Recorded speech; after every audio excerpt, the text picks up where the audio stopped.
Hey guys, I'm Azerokk and welcome to this quick start guide for Mythic The Motherlode. Motherlode is one of the old expansion dungeons joining the Mythic Plus dungeon pool in the War Within Season 2.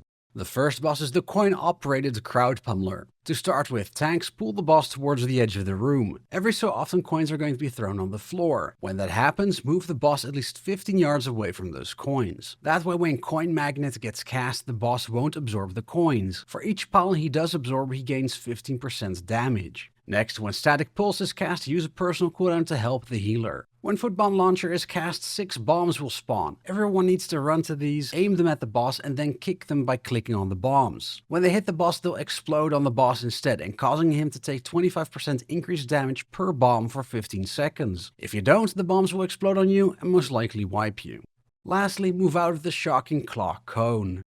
The second boss is Azerokk and is all about ad management, so we'll take an extra minute to cover it. Before we talk about the other abilities, let's cover the basics of the Earth Ragers. 2 Earth Ragers will be spawned at a time. They can be slowed, stunned, and crowd controlled. In an ideal situation, you want to crowd control them to ignore them when you can. However, so many abilities deal AoE damage that it's going to be unlikely that you can keep them CC'd. If you kill one Earth Rager and the other is still alive when Call Earth Rager is cast, then only one new Rager will spawn, otherwise 2 will spawn again. When not empowered, the ads will focus on a random player, chasing them around. If it's a ranged player, you really should kite the ads so you can damage the boss instead. If it's on a melee player, then that's going to be tougher to do, because the Earth Ragers will put a stacking dot on the player if it reaches them. The boss will regularly empower an ad with Azerite Infusion. When he does that, the tank needs to grab aggro and everyone needs to DPS the empowered ad down quickly. The ad will take 200% increased damage and needs to be dead before the next ability. When Resonant Quake is cast, you'll take some AoE damage from the boss and each ad that's up. However, if an empowered ad is still alive, then you're going to be hit by a truckload of damage. Quake will also leave behind a puddle on the floor, so don't stand in it, move the boss. Other than that, the only other thing is to move out of the Tectonic Smash Cone.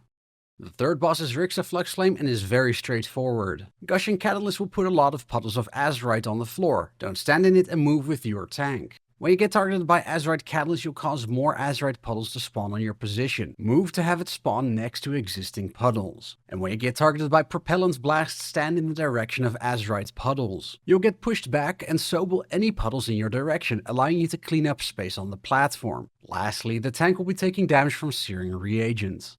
The last boss is Mogul Razdunk and is a 2-phase encounter. In phase 1, when you get targeted by the homing missile, run away from others so only you're in the circle. Tanks, there will always be 2 mechs flying around in the air, regularly changing their position. Drag the boss away from where the flying machines are. Everyone needs to move out of the circles when the mechs bomb the area. The further away you are from the mechs, the more time you have to react. Lastly, for phase 1, when Gatling Gun gets cast, move to the opposite side of the boss from the cone. It'll rotate around, so keep moving away from it. At 50% you'll go into phase 2. 2 ads will spawn that you need to kill and 3 pillars will spawn at the big circles. Move away from the circles. When you get the arrow on your head from Drill Smash, stand next to one of the 3 pillars until the arrow fades. Then run away from the pillar. The boss is about to smash into the location you were at. Once the boss has crashed into all 3 pillars, you'll go back into phase 1 to kill the boss.